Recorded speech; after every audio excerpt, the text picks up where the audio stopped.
Rozilíšajú hasebáči.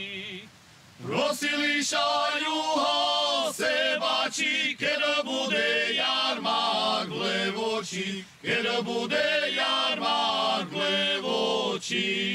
Často spomeniem na obdobie pred 50 rokmi, kedy sme zakladali folklórnu skupinu Jalinka.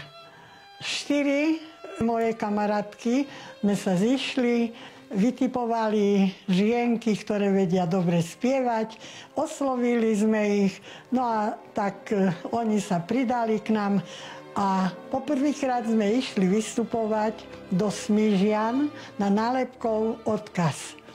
O 2 roky neskôr sme prijali do svojej skupiny aj chlapov. No a s nimi to už bolo ozaj lepšie, pretože už sme mohli nacvičovať aj zvykoslovia. Fungovali sme asi 20 rokov. Začali sme prijímať aj mladších. Boli to deti rodičov, ktorí vystupovali. Na základnej škole terajšia pani vedúca nás učila hudobnú výchovu a asi som pekne spieval. Tak nás vlastne dávala na súťaže na makovické struny a tak som sa dostal až do Jalinky vlastne od chlapca, dá sa povedať, až do teraz.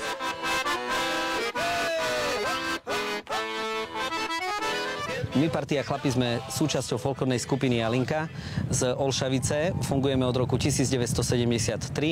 Slavili sme prednedávnom 50. výročie založenia tejto folklórnej skupiny a prezentujeme sa najmä piesňami z oblasti Spiša, konkrétne z rusínskych obcí.